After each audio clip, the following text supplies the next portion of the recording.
নমস্কার, সবাইকে স্বাগত জানাই আরও একটি নতুন এপিসোডে। আজ চলেছি আমাদের গ্রামের বাড়ি ভিজিট করব বলে।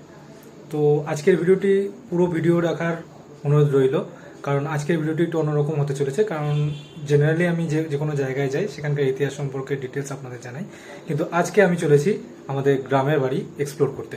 তো চলুন আজকে আমাদের গ্রামের বাড়িটা এক্সপ্লোর করে নিই।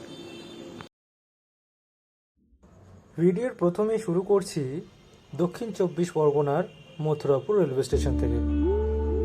আজ আমার গন্তব্য আমাদের গ্রামের বাড়িতে।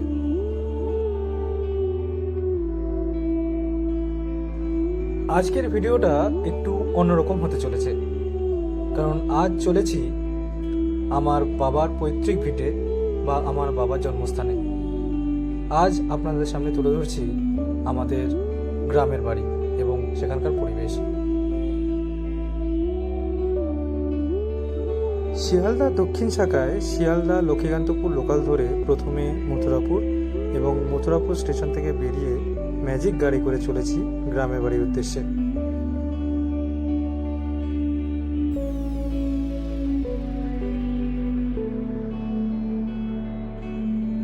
এখন পার হচ্ছি মণি নদী।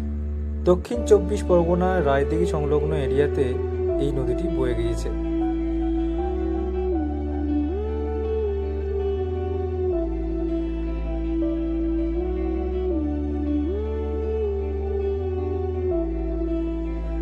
আনুমানিক প্রায় 3 ঘন্টা জার্নি করার পর অবশেষে পৌঁছালাম গ্রাম সংলগ্ন এরিয়াতে।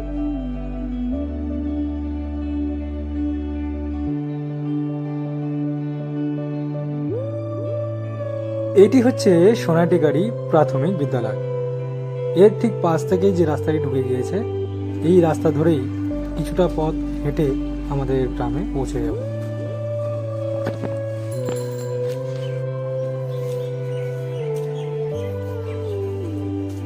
নিরিবিলি সুন্দর প্রাকৃতিক পরিবেশের মধ্যে দিয়ে চলেছে এখন। আমরা যারা শহরে বাস করি তাদের কাছে এটি কিন্তু এক আলাদা মাধুর্য বহন করে।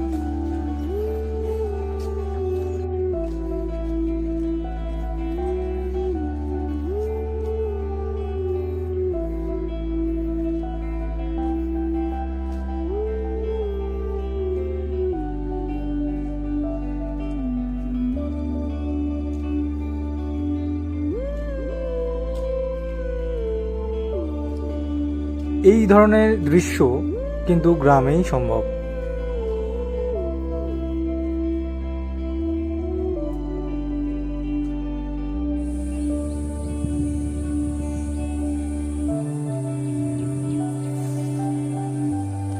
চারিদিকে সবুজে ঘেরা সুন্দর মনোরম পরিবেশ।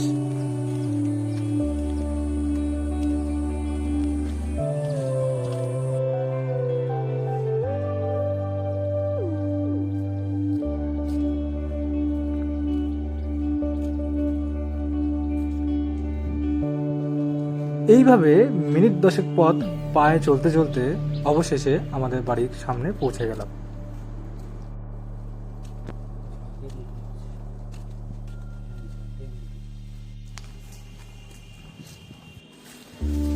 বাড়ি দেখবার আগে এখন চলেছি নদীর পাড়ে। আমাদের বাড়ির খুব কাছ দিয়ে বয়ে যাওয়া একটি ছোট নদী, যেটি এখন প্রায় বিলুপ্ত।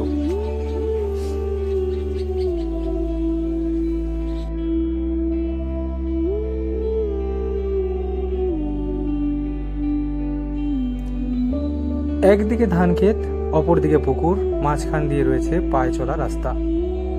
এই পথ ধরেই এখন চলেছি নদীর পাড়ে, আর সামনে রয়েছে আমার ভাই।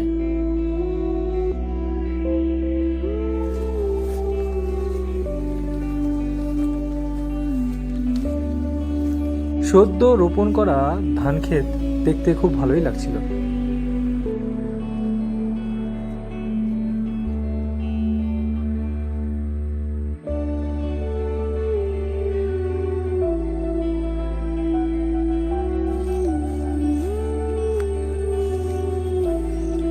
ভাইকে সঙ্গে নিয়ে চলেছি নদীর চরে, নদীটিকে খুব কাছ থেকে দেখব বলে।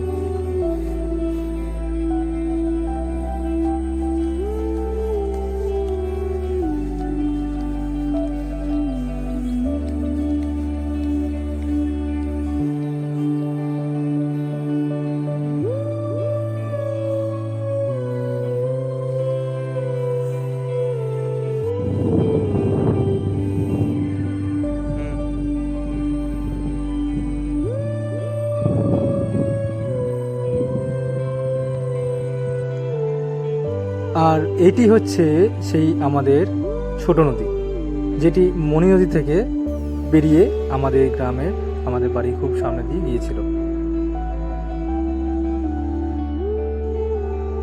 গিয়েছিল বলছি কারণ দেখেই বোঝা যাচ্ছে এই নদী অবস্থা কিরকম।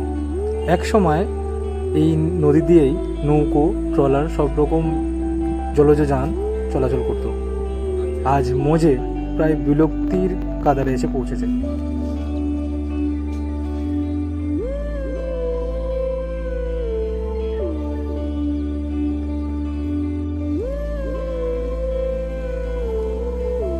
সামনে রয়েছে পুকুর এবং ফিশারি, যেখানে মাছের চাষ হয়।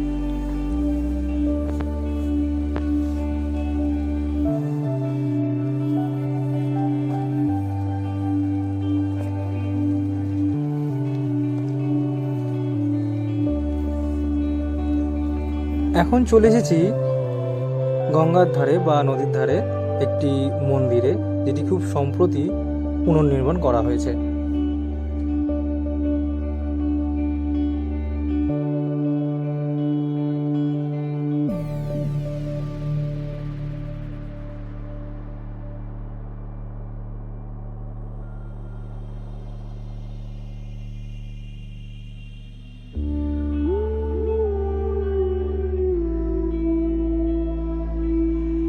প্রতি বছর ইংরেজি আগস্ট মাসের শেষের দিকে এই মন্দিরে খুব জাঁকজমক সহিত পুজো করা হয়। এই সময় গ্রামবাসীরা, সমস্ত এরিয়ার লোকেরা এখানে এসে একত্রিত হয় এবং কলা গাছের ভেলা বানিয়ে এই মজে যাওয়া নদীতে ছাড়া হয়।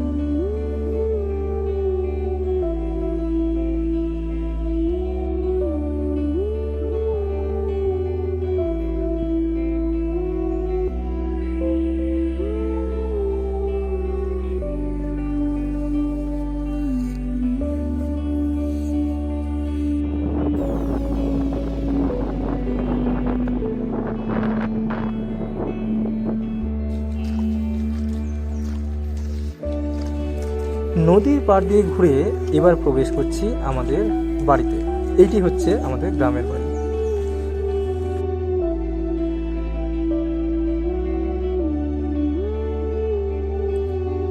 এই বাড়িতে আমার কাকা কাকি, তার ছেলে এবং তার পরিবার নিয়ে বসবাস করেন।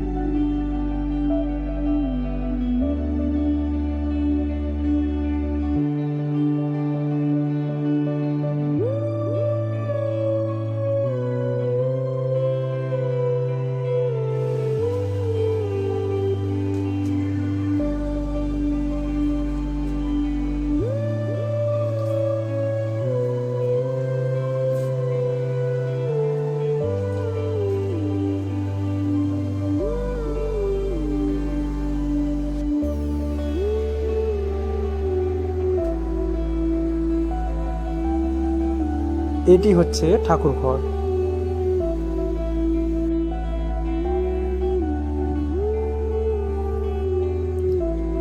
এখন চলে এসেছি পুকুর ধারে।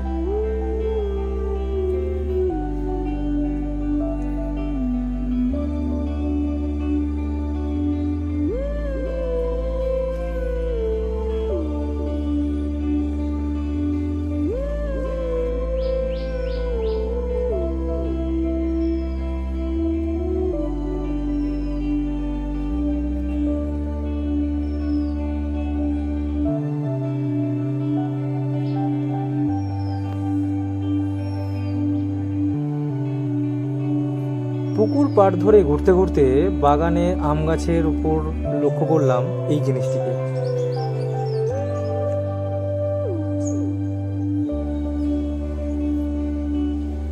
একটি বড় সাইজের মৌচাক, যার মধ্যে অজস্র মৌমাছি ভনভন করছে।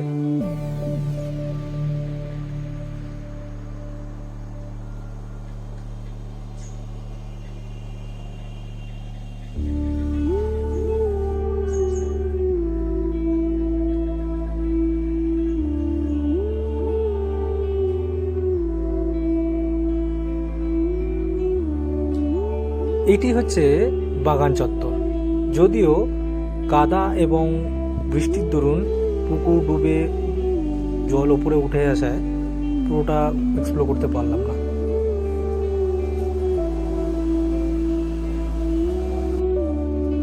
এই দুটি হচ্ছে আমার ঠাকুমা ঠাকুরদার নামে তৈরি করা মন্দির।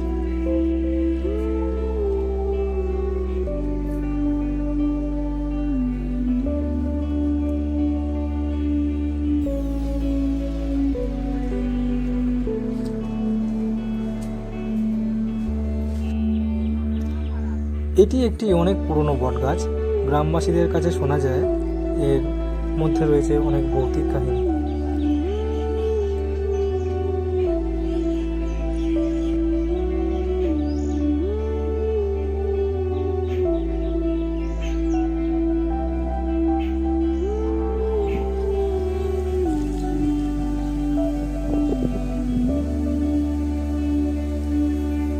অবশেষে সময় হলো বাড়ি ফেরবার, তাই রওনা দিলাম আবার শহরের বাড়ির উদ্দেশ্যে।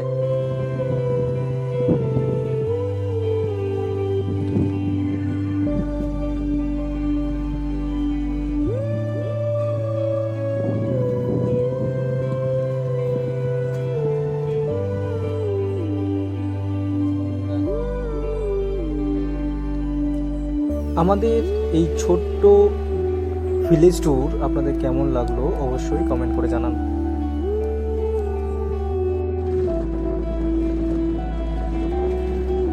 ম্যাজিক গাড়ি ধরে চলেছি স্টেশনের উদ্দেশ্যে, মথুরাপুর স্টেশনে। ভিডিওগুলি কেমন হচ্ছে অবশ্যই কমেন্ট করে জানান। সবাই সাবস্ক্রাইব করুন, আমার পাশে থাকুন এবং এইভাবেই দেখতে থাকুন। সবাই খুব ভালো থাকুন, সুস্থ থাকুন। ধন্যবাদ।